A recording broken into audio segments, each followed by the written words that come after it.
मेरे साथ जिला परिषद अध्यक्षा महोदया हैं। मैडम जी प्रणाम सर।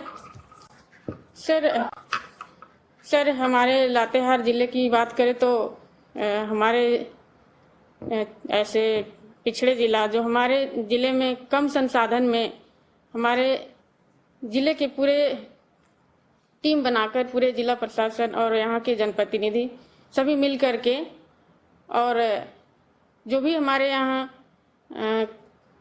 जो संसाधन में कमी है उसे दरकिनार करते हुए और हमारे जिले के पूरे टीम जो भी हमारे यहाँ के जो कोरोना पॉजिटिव मरीज जो जांच में निकल रहे हैं उनको यहाँ पे सभी सुविधा दिया जा रहा है क्वारंटाइन में रख करके।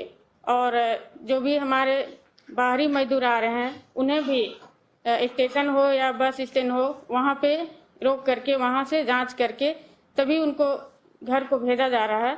और घर में जाने के बाद भी सभी मजदूर को कॉन्टेक्ट नंबर रख करके और उनसे पूछा जाता है उनके स्वास्थ्य कैसा है, अगर ठीक नहीं है। और हमारे ज़िले से जो मजदूर को दवा भी दिया गया है और कांटेक्ट करके उनको पूछा जाता है, दवा खाने के लिए भी बताया जाता है। और जो भी हमारे बहुत से बताए हैं कि जो गांव हमारे जो ग्रामीण क्षेत्र है हमारे लातेहार जिले में स्थिति ग्रामीण में अभी ठीक ठाक है। और जो अभी से हमारे स्वास्थ्य सहिया की बात बहुत सारे जिले से बताए हैं।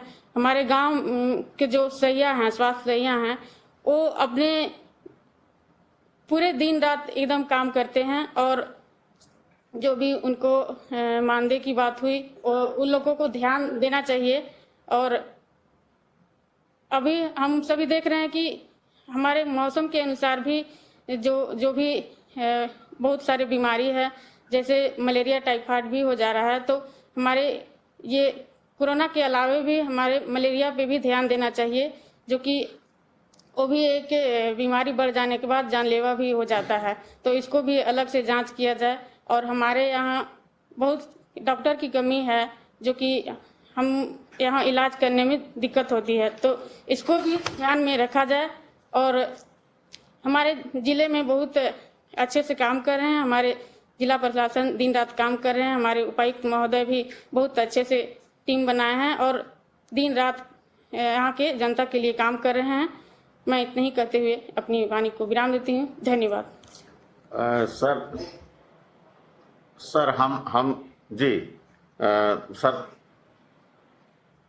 सर लातेहार के प्रसंग में सर जो बाकी चीज़ें हैं सर बेड की स्थिति जैसे 71 जो हमारा ऑक्सीजन सपोर्टेड है उसमें 20 ही हमारे मरीज हैं।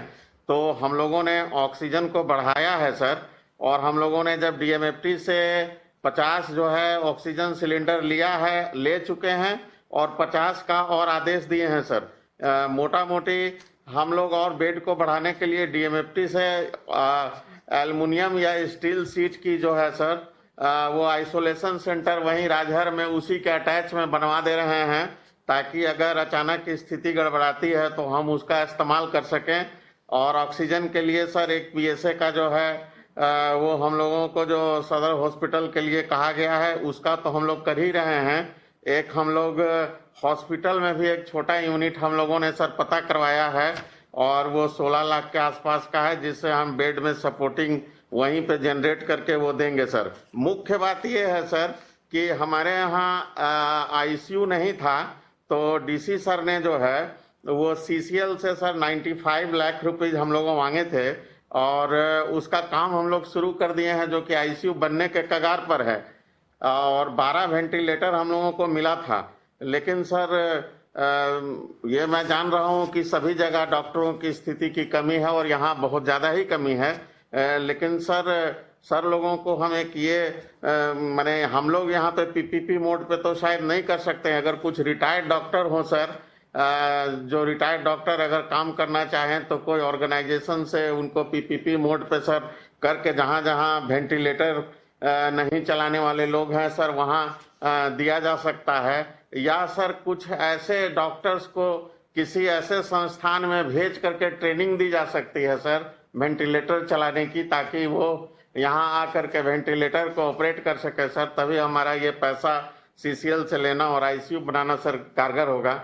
और दूसरा बस एक सवाल ये है सर कि हम लोगों को सांसद महोदय से भी पैसा मिला था, उससे तो हम लोग सैनिटाइज और दूसरा काम कर रहे हैं।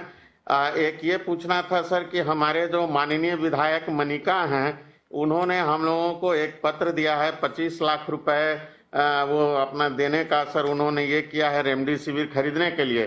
तो उस पर सर मैंने पत्राचार किया है डायरेक्टर पंचायती राज सर से सर, इसलिए कि जो माननीय विधायकों के लिए खर्च करने योग्य चीजें हैं, जो सूची है उसमें सर वो अभी ये चूंकि नया भी है, तो उसको हम लोग आपदा की इस घड़ी में कर सकते हैं या नहीं कर सकते हैं। और हम लोग कोरोना को यहाँ पे बहुत अच्छे से टैकल करने के लिए हमारे डीसी साहब और हम लोगों ने जो मेन काम ये किया है कि हम लोग एक मेडिकल का कंप्लीट किट बनाए हुए हैं, जो हेल्थ डिपार्टमेंट के द्वारा जो ये किया हुआ है, और उस किट को हम लोग जब टेस्ट करते हैं जहाँ कहीं भी, तो वहीं पे हम लोग वो किट थमा देते हैं, क्योंकि हम लोग उनसे डायरेक्ट फोन पर 3 बार 4 बार बात करते हैं, और पेशेंटों के साथ हम लोगों ने जूम वीसी वगैरह भी जिसके पास सुविधा है या यूट्यूब के माध्यम से उनको जानकारी दे रहे हैं, पेशेंट से पूछते हैं आपने कौन सी दवा खाई, अभी आपका सिचुएशन कैसा है, और अगर आवश्यकता पड़ती है तो उनके पास जाकर के हम लोग ये करते हैं सर, हम लोग प्रयासरत हैं सर।